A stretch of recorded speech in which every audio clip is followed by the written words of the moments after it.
आपने एक बोल दिया था कि हो जाएगा, तो उस वक़्त तक तो मुझे लग रहा था कि नहीं हो सकता, जब हो ही नहीं पा सकता तो कैसे होएगा ना?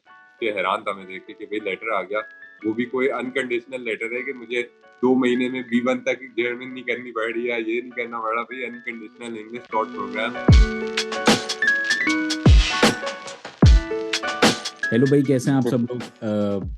मैंने बहुत सारे स्टूडेंट्स मुझसे अक्सर पूछते रहते हैं, हमने ए लेवल्स किया हुआ है, ये वाले सब्जेक्ट्स दिए हैं, हम बैचलर्स में डायरेक्ट जर्मनी में जाना चाहते हैं। ये ए लेवल्स वाले, एक तो पाकिस्तान से ए लेवल्स बहुत कम बच्चे करते हैं, और जो ए लेवल्स करते हैं वो फिर अमेरिका, कनाडा, ऑस्ट्रेलिया, यूके, ये सब इंग्लिश स्पीकिंग कंट्रीज देखते हैं। ज़्यादातर जर्मनी नहीं जाना चाहते, या वो नहीं, बैचलर्स उन्हें नहीं इन्फॉर्मेशन होती कि इंग्लिश टॉट प्रोग्राम्स हो सकते हैं और इंग्लिश में हमारा एडमिशन हो सकता है और डायरेक्ट बैचलर। उन्हें लगता है कि नहीं, जैसे इंटर वाले बच्चे पहले लैंग्वेज में जाते हैं, फिर स्टूडेंट को लीक करते हैं, फिर वो बाकी चीजें करते हैं, उन्हें लगता है हमें भी यही सब करना पड़ेगा। तो उसी के चक्कर में आज मैं सऊद को पकड़ के लाया हूँ। ये भी शहर कराची से है, मेरे अपने शहर से हैं। कौन से कोर्स में एडमिशन हुआ है सऊद आपका, जर्मनी में? Data sciences, applied mathematics and data sciences में कौन सी मेरा यूनिवर्सिटी में आपका एडमिशन हुआ है? यूनिवर्सिटी ऑफ हॉक्सले Mittweida, university of applied sciences. आपकी क्वालिफिकेशंस क्या है? आपने आइल्स करा हुआ है? जी, बिल्कुल आइल्स का क्या है। बैंड्स हैं? 7.5। अच्छा, आपने ए लेवल्स में कौन कौन से सब्जेक्ट्स दिए हैं, ये बता दीजिए। मैंने उर्दू दिया हुआ है, मैथमेटिक्स और कंप्यूटर साइंस। अच्छा, और इनके एवरेज ग्रेड्स थे? ऐसा नहीं है कि मतलब सिर्फ स्ट्रेट ए स्टार्स वाले बच्चे नहीं जा सकते। एवरेज ग्रेड, मेरे भी एवरेज ग्रेड्स थे, मेरे तो खैर बिलो एवरेज थे, मगर सऊद के एवरेज ग्रेड्स थे, अच्छे ग्रेड्स थे। और अगर आपके एवरेज ग्रेड्स हों और आपने फिजिक्स, केमिस्ट्री, मैथ्स या बायोलॉजी, इन 4 पेपरों में से एक पेपर ए लेवल्स में ज़रूर होना चाहिए आपका, according to the German law. और आपके पास एक लैंग्वेज पेपर होना चाहिए, may it be Urdu, English, Sindhi, Arabi, Farsi, कोई भी एक लैंग्वेज पेपर आपका होना चाहिए। तो वो दोनों रिक्वायरमेंट्स ये फुलफिल कर रहे थे। अच्छा, इनका पूरा इंग्लिश टॉट प्रोग्राम है जी, और बिल्कुल इंग्लिश। पब्लिक यूनिवर्सिटी है। एग्ज़ैक्टली, कोई फी टोटली नहीं है उस पब्लिक और यूनिवर्सिटी की। एक एनरोलमेंट फी बेसिक इन्होंने पे करी थी, वो कितनी पे करी थी आपने? 97 यूरोज़। 97 यूरोज। 97 यूरोज मतलब पाकिस्तानी 20,000 रुपए इनके पूरे साल की। उसमें भी इनका स्टूडेंट आईडी वगैरह बनेगी, वो फी होती है। और जो इनके टिकट वगैरह वगैरह, खैर अभी ये पिछले हफ्ते वीजा रिसीव कर कर आए। अब आप मुझे बिल्कुल। अपनी जर्नी बताएंगे, वाई जर्मनी, क्यों? ये मेरा भाई कुछ लास्ट ईयर अगस्त की बात है ये कि मैं अब्रॉड ही जाना चाहता था अपनी स्टडीज़ के लिए। जब से मेरे बड़े भाई भी जो थे वो यूके से जब अपने बैचलर्स करके आए थे, तो उन्होंने मुझे ख़ास तौर पे यही बोला था कि बैचलर्स जो होता है एक एनलाइटनिंग एक्सपीरियंस होता है, काफ़ी एक्सपोज़र भी मिलता है। जहाँ यहाँ यहाँ पे अगर बच्चे पढ़ते हैं तो वो डिफरेंट तरीके के होते हैं, और बाहर से अगर बंदा पढ़ाई करके आए तो उसका एक अलग एक्सपोज़र होता है दुनिया के लिए, और आगे काफ़ी अपनी फ़ील्ड में भी आगे जा सकते हैं, और काफ़ी एक्सपीरियंस भी गेन होता है आपको बाहर जाके। एक बैचलर लाइफ़ जीने की और काम करना, पढ़ाई करना, इस सबसे जो है काफ़ी वैल्यूएबल एक्सपीरियंस होता है। तो मेरे भाई ने मुझे हमेशा बोला था, पर अब मैं ऑप्शंस देखने जब बैठा था, अपने कनाडा देखा मैंने, ऑस्ट्रेलिया देखा, यूके देखा, तो एक तो उनका फीसेस भी अच्छी खासी होती हैं। यूके बाहर आप किसी और जगह पे जा रहे हो तो साल के आपके 1 करोड़ तो कहीं पे भी नहीं गए कि आप यूनिवर्सिटी की फीसें ही भरते रह जाओगे। ये बात मेरे है। काफ़ी दोस्त बिल्कुल, और मेरे दोस्त भी काफ़ी गए थे बाहर, तो वो जो फीस टोटली बेशक अब पूरी तो बंदा जाके भी नहीं कर सकता कि मैनेज नहीं कर सकता कि पूरी-पूरी फीसें भरे।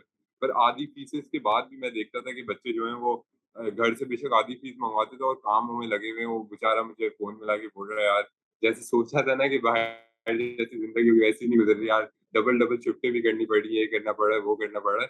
तो इसको देखते हुए फिर मैंने बोला कि यार ट्यूशन फीस भी एक तो मेरे दिमाग में आई कि यार ज़्यादा होती है, तो फिर जो है कि वैसी लाइफ रिलैक्सिंग लाइफ भी नहीं गुज़रती, और एक्सट्रीमली हार्ड भी हो जाता है भाई कि बंदे को मैनेज करना, टेंशनें घर वालों को भी दे बंदा, और खुद भी सुकून से बाहर ना पढ़ाई भी कर सकेगा, काम भी कर सकेगा, बहुत टेंशनें पड़ जाती हैं। तो अब जाना तो था, तो अब मैंने डिसाइड ये किया अगस्त में जाके कि मुझे जर्मनी एक वायबल ऑप्शन लगा। तो मैंने अगस्त में जाके, पर उस वक़्त तक सिर्फ़ एक ही चीज़ पता था कि जर्मनी में एजुकेशन फ्री है, पर जर्मन सीखनी होती है जाने के लिए। बस एक एक ये लाइन हर किसी को पता होती है, मुझे भी वैसे ही पता थी। तो अब मैं बैठा रिसर्च करने के लिए, जब मैंने रिसर्च जैसे खोली, यूट्यूब खोला, फेसबुक खोला, तो आप पॉपअप हुए थे उसमें, तो आपकी सच्ची बात है, मतलब ये वीडियो के लिए भी नहीं बोल रहा है, पर मैंने आपकी ए टू ज़ी जो है ना, सबसे पहली वीडियो से लेके सबसे आखिरी तक मैंने बैठ के बाकायदा हफ्ते के अंदर पूरी देखी थी मैंने। और मैं देखता था और खुद भी एक एक्साइटमेंट होती है बंदे को, तो उसके लिहाज से ना इन्फॉर्मेशन जितनी गेन कर रहा था उतनी गेन करे जा रहा था। पर आपकी बातों में मैंने ये देखा था कि आप हमेशा बोलते हैं खुद से अप्लाई करके देखो ना। तो पहले मैंने यही सोचा था कि मैं ऐसे ही करता हूँ।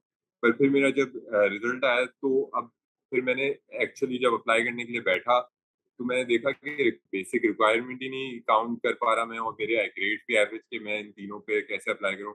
फिर आहिस्ता-आहिस्ता करके ये ख्वाब जो था मैंने छोड़ने के लिए रख दिया था कि भाई बस खत्म हो गया।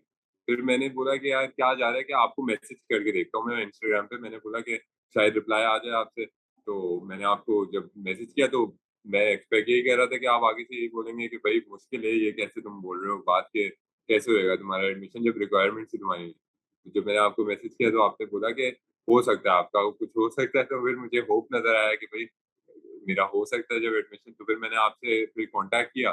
फिर इंशाल्लाह उस इत्तेफ़ाक से उस ज़माने में आप पाकिस्तान भी आए हुए थे। तो बिल्कुल। फिर मैं अपने बड़े भाई के साथ खुद ही आपके पास जब आया था, तो आपने काफ़ी डिटेल में आपके जो टीम भी है वो भी वहाँ पे मौजूद थी, आप भी मौजूद थे, तो आप लोगों ने काफ़ी डिटेल में बताया था मुझे कि भई यूनिवर्सिटी का हम लोग ऐसे-ऐसे करेंगे आपका। तो उस वक़्त तक तो मुझे लग रहा था कि नहीं हो सकता, जब हो ही नहीं पा सकता तो कैसे होएगा ना? तो आपने इन डेप्थ मुझे बताया कि भई ऐसे-ऐसे करके हम लोग अप्लाई करेंगे, आपको यूनियो में डायरेक्ट अप्लाई करेंगे और आपका बैचलर्स में ही कोशिश करेंगे हो जाए, डायरेक्ट हो जाए। वरना आप बोल रहे थे कि आपका हो तो बैचलर्स में ही जाना चाहिए, पर लैंग्वेज भी एक वो है ऑप्शन, अगर लैंग्वेज में भी करवाना है। तो पहले तो मैं यही सोचा था कि यार बैचलर्स में डायरेक्ट हो जाए तो कैसा रहेगा फिर, पर मुझे लग रहा था अब तो लैंग्वेज में होगा। मतलब जो ऑप्शन सबसे नीचे आ रहा है ना, मुझे ऐसा लग रहा था कि इसी में ही हो सकता है मेरा, वरना कुछ नहीं बन सकता मैं। फिर माशाल्लाह से आपके साथ मुझे मैं आपके पास अप्रैल अप्रैल में आया था या फ़ेब में आया था, तो उसके बाद जाके कुछ ही 2-3 महीने गुज़रे थे उसके कि फिर मेरा लेटर आ गया था एडमिशन का। एडमिशन का लेटर आया, उसके साथ-साथ जो है प्रोसेस में आप लोगों ने पूरा इसकी मदद कराई, लेटर जो कि हैरान था मैं देख के कि भई लेटर आ गया। वो भी कोई अनकंडीशनल लेटर है कि मुझे 2 महीने में B1 तक जर्मन नहीं करनी पड़ रही है, ये नहीं करना पड़ रहा, भई unconditional English taught program, data sciences का कोर्स, कोई कोर्स में भी नहीं करना पड़ा मुझे मुश्किल। फिर अब मैं फिर माशाल्लाह से अप्लाई करा वीज़ा के लिए मैंने इंटरव्यू वगैरह दिया, और फिर आज का दिन था कि अब मेरे हाथ में जो है वो वीज़ा मौजूद है। आपकी बदौलत और अल्लाह की बस दुआएँ का नतीजा है, जिसकी वजह से आज मेरे पास जो है वीज़ा भी आ गया और एडमिशन भी बेहतरीन अच्छी यूनिवर्सिटी में हुआ, कोर्स भी अच्छा हुआ। चलो वेरी गुड। ये आपने बड़ी डिटेल में कहानी सुना दी। हाँ, फ़रवरी में हमारी मुलाकात हुई थी और अप्रैल में जी, हमने जी। आपका केस शुरू करा था, तो तकरीबन कोई 4-6 महीने लग गए आपका पूरा प्रोसेस होने में। तो सेकंडली मुझे आप ये बात बताओ कि वीज़ा इंटरव्यू आपका थोड़ा अलग किस्म का हुआ होगा, क्या वीज़ा इंटरव्यू में सवालात आपसे पूछे? वीज़ा इंटरव्यू को जो है ना मिनाल भाई, मैंने एक्स्ट्रा अपने सर पे चढ़ा लिया था कि भई आपने मैं जितना मैं आपको देखता था बताऊँ हर लोग। चीज़ को आपने अपने सर पे हाँ। चढ़ा लिया था। हर जैसे मैं चीज़ जब मैं आपका मैसेज सुनता था ना, मैं बोलता था मेरा सर यही बोलता था क्यों इतनी टेंशन ले रहे? जब मैंने बोला है होगा तो इंशाल्लाह होगा, अल्लाह पे तो जी, जी, भरोसा बिल्कुल। रखे बंदा। बिल्कुल, खैर फिर बिल्कुल, बिल्कुल। सब लोग बैठे हुए अब यही बोले जा रहे हैं भाई वीज़ा की इंटरव्यू प्रिपरेशन चाहिए, प्रिपरेशन चाहिए। तो अब मुझे लगता था कि भैया एक प्रॉपर इन डेप्थ जाते होंगे भई, अभी वो पूछने वाला है मुझे कि कंप्यूटर का कौन-सा प्रोग्राम कैसे चलता है, कैसे अंदर जाए, फुल इन डेप्थ जाएगा वो मेरे साथ। तो अब मैंने बोला कि भई अब या एडमिशन लेटर तक आ गए थे ना, तो मेरे बस दिमाग में था कि भई अब कुछ ना कुछ करके उस पार तक जाना ही जाना है। अब पीछे नहीं हटना, और कुछ भी मतलब होता है ना कि फुली प्रेप्ड जाए बंदा, छोटी-मोटी भी चीज़ नहीं छोड़ना चाहता था मैं। अब आया दिन इंटरव्यू वाला दिन, मुझे काउंटर 2 पे हुआ मेरा इंटरव्यू, और मुझे जब बारी आई वहाँ पे पहुँचा हूँ मैं, उसने बस ये पूछा मेरे से कि व्हाई दिस कोर्स? मैं अब कोर्स की डिटेल में जाने ही लगा कि वो बोलता है स्कोप के लिए जा रहे हो ना, स्कोप के लिए। मैंने बोला हाँ, कह सकते हैं स्कोप के लिए। उसने वो स्किप कर दी बात, बस वहीं तक छोड़ा। फिर उसने बस यही पूछा कि आपके रिलेटिव रहते हैं जर्मनी में? मैंने बोला नहीं रहते कोई भी रिलेटिव। तो उसने ये भी छोड़ दिया। फिर बस उसने बेसिक जो था ना, मतलब मेजॉरिटी ऑफ द टाइम वो बस अपना जो है फाइल मेरी जो जो मैंने उसको डॉक्यूमेंट्स पकड़ाए थे, वो बस उसको जो है इनपुट कर रहा था कंप्यूटर के अंदर, और उसी में ही बिज़ी था वो। उसको बस मेरे ऐसी चीज़ें पूछ रहा है, जैसे ग्रेड्स उसके हाथ में सामने है, वो बस ग्रेड्स पूछ रहा है मेरे से बैठा हुआ। इंटरव्यू 5 मिनट का हुआ होगा, उसमें 5 मिनट के अंदर 2 मिनट तो बायोमेट्रिक ने ही ले लिए। तो मतलब 3 मिनट का इंटरव्यू था और मैं बाहर था दरवाज़े से। तो बड़ा मतलब सिंपल सा आपको ये हुआ था। समझ आ गया कि interview is very important but the file is more important. More important file सब कुछ डिपेंड करता है भाई कि फाइल अच्छी हो, कोई एक डॉक्यूमेंट भी ना छोड़े, जितना आप दे सकते हैं ना सारी चीजें मिला के मगर वो जब सब आपको ये पहुंचा हम दें। और हमारी टीम बात समझा रहे थे तो आपकी समझ नहीं आ रही, किसी को भी नहीं आता वैसे तो, मगर खैर ये नॉट वेरी स्पेशल। अच्छा बिल्कुल।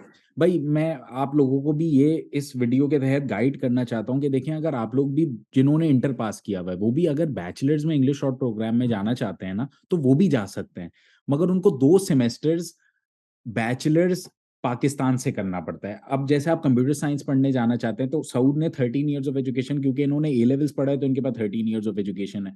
तो आप लोग भी अगर 2 सेमेस्टर्स पाकिस्तान से कर लेना तो आप लोग भी आसानी से बैचलर्स कोर्स में इंग्लिश शॉर्ट प्रोग्राम में एक पब्लिक यूनिवर्सिटी में जा सकते हैं, अगर आपकी थोड़ी अच्छी वेल मेंटेन्ड सीजीपी है तो। वहां जाकर पहले लैंग्वेज करो, फिर स्टूडियन को लीक करो, दिस इज ऑलवेज अ राउट, ये एक ऑप्शन है। बहुत सारे बच्चे सोचते हैं नहीं हम लैंग्वेज सीखेंगे वहां जाके और लाइफ सेटल जल्दी जल्दी करेंगे। सऊद ने बिल्कुल सही जी बोला जी। कि मैं कई वीडियोस में बोलता हूँ कि आप खुद से ट्राई करिए। देखो, अगर आपका होमवर्क पक्का होएगा ना, बेशक सऊद एंड में इन्होंने खुद नहीं करा, ये हमारे पास आए, हमने इनका पूरा प्रोसेस करा, हर चीज हमने तैयार करी, मगर इनको होमवर्क पूरा था। वो होमवर्क इनके लिए, हमारे लिए थोड़ा स्ट्रेसफुल भी बन गया इनका, क्योंकि फिर कोई बात सुनते नहीं थे आगे। ऐसे ऐसे स्टूडेंट्स के मैंने वीडियोस अपलोड करे, 11-11 यूनिवर्सिटीज में उन्होंने अप्लाई करा है और 11 की 11 से रिजेक्ट। तो ऐसा भी होता है, this is all a part of the game. अभी भी जो है ना नॉर्मल दिन ही गुजरते हैं कि मैं उठता हूँ तो मुझे कोई फीलिंग नहीं आ रही कि भाई जाने लगा हूँ जाने लगा हूँ। तो सोचे अभी तक जब के मुझे हिट नहीं करके दे रहा कि भाई अब हो गया है, सारा काम हो गया, डन हो गया, तो फिर तो आप लोगों ने एक मिरेकल काम करके दिखा दिया कि भाई नहीं नहीं, बस दुआएं इंशाल्लाह और हो ये आप जाएगा। आस्क अबाउट यूरोप के थ्रू हुआ। नहीं नहीं, देखो भाई, हम स्टूडेंट को गाइड करने की कोशिश करते हैं, इन वीडियोस के थ्रू भी मैं गाइड करने की कोशिश करता हूँ, और इन वीडियोस के बगैर भी जो बच्चे क्लासेस बुक करते हैं उनसे भी, या जो हमसे कांटेक्ट जिस तरीके से भी करता है हमारे, उनको हम गाइड करने की कोशिश करते हैं। अब कुछ बच्चे मान लेते हैं, कुछ बच्चे नहीं मानते। अगर आप इन सारी वीडियोस को देख के नहीं कुछ समझ रहे और कुछ नहीं मान रहे, वो हमारी फॉल्ट नहीं है। ये एजुकेशनल पर्पसेस के लिए वीडियो होती हैं, जरूरी नहीं है आपका ऐसे ही हो, हर चीज ऐसे ही हो, आपका सेम स्टेप्स आप फॉलो करो तो आपका हो जाए। मगर देखो, अगर आप ये एक्सपीरियंसेस लोगों के देख के फॉलो करो तो आप हो सकता है कामयाब हो जाओ, इंशाल्लाह कामयाब हो जाओगे, वो ज्यादा प्रोबेबिलिटी उसी की है। और अगर आप अपनी ओवर स्मार्टनेस की वजह से आगे निकलने की कोशिश करोगे फिर तो बहुत ज्यादा चांसेस हैं कि आप फेल हो जाओ। खैर सऊद, बहुत बहुत शुक्रिया दोस्त आपका ये इंटरव्यू देने के लिए, और जो भी है आपके भाई की तरह आप भी एक अच्छा एक्सपीरियंस गुजारो बैचलर्स में। और आई सपोज फिर आज के लिए इतना ही। जो जो भी आप लोगों में से देख रहे हैं, please consider liking and subscribing the video and the channel. तो आई सपोज आज के लिए इतना ही, फिर कल मिलते हैं ना। पीस आउट कर दो सब।